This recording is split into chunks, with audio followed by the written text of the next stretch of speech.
Oke, selamat datang kembali. Hari ini kita akan menyelami sebuah surah dalam Al-Quran yang namanya aja udah bikin penasaran. Surah Al-Maidah.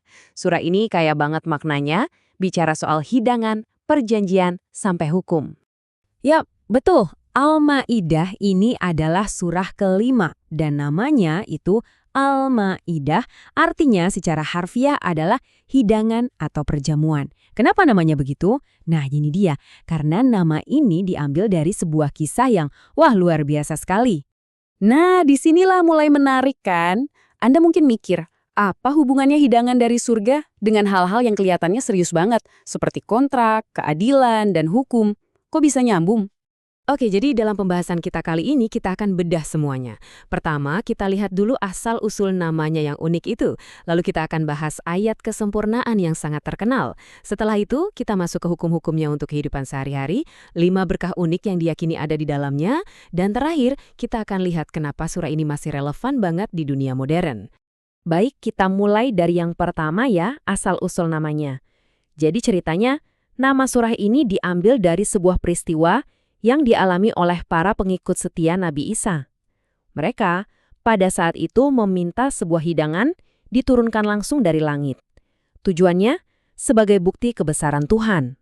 Tapi menariknya, Al-Ma'idah atau hidangan ini bukan satu-satunya nama surah ini loh. Surah ini juga dikenal sebagai Al-Uqud, yang artinya perjanjian, karena isinya banyak menekankan soal menepati janji. Ada lagi nama Al-Munqidz atau penyelamat yang merujuk pada peran Nabi Isa. Jadi setiap nama ini seakan-akan membuka satu lapisan makna baru dari pesan intinya. Keren kan?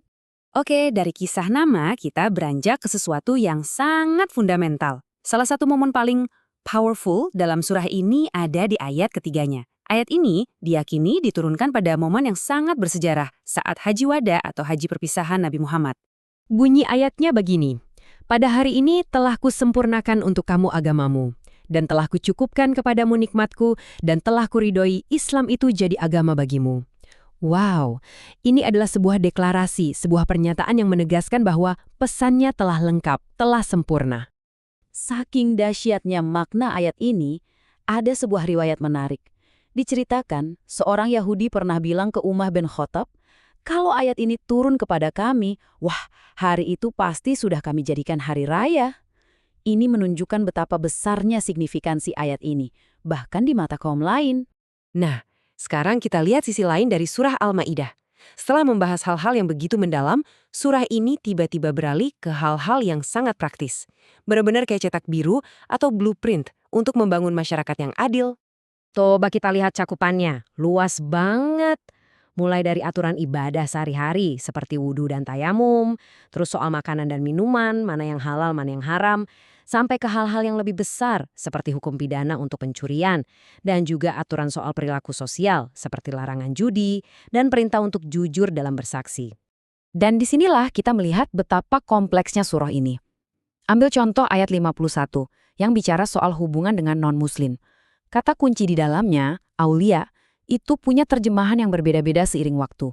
Dulu ada yang mengartikannya sebagai pemimpin, tapi terjemahan yang lebih baru sering mengartikannya sebagai teman setia atau pelindung. Nah, perbedaan kecil ini bisa mengarah ke interpretasi yang sangat beragam di kalangan ulama. Oke, setelah kita bicara soal hukum, mari kita lihat sisi spiritualnya. Karena di luar aturan-aturan yang detail, banyak yang meyakini kalau surah Al-Ma'idah ini punya manfaat spiritual yang unik, atau yang sering kita sebut keistimewaan. Disebutkan ada setidaknya 5 keistimewaan. Pertama, bisa melindungi iman kita dari syirik. Kedua, bisa menyembuhkan keraguan saat kita beribadah. Ketiga, dianggap sebagai obat spiritual untuk kebiasaan berbohong. Keempat, bahkan diyakini bisa mengamankan harta benda kita dari pencurian. Dan kelima, kesempurnaan isinya itu bisa membangkitkan rasa takjub dan hormat kepada Sang Pencipta. Nah, sekarang kita sampai di pertanyaan pamungkas. Oke, ini semua menarik. Tapi apa relevansinya buat kita sekarang? Bagaimana mungkin sebuah teks yang usianya sudah 1400 tahun lebih, yang bicara soal hidangan, perjanjian, dan hukum, masih bisa nyambung dengan kehidupan kita di zaman modern ini? Jawabannya terletak pada prinsip-prinsipnya yang universal. Coba pikirkan, keadilan, integritas, menepati janji, tanggung jawab sosial, semua itu kan nilai-nilai yang nggak lekang oleh waktu. pedoman etisnya soal makanan, keuangan, dan cara kita berinteraksi, itu semua masih sangat-sangat relevan sampai detik ini.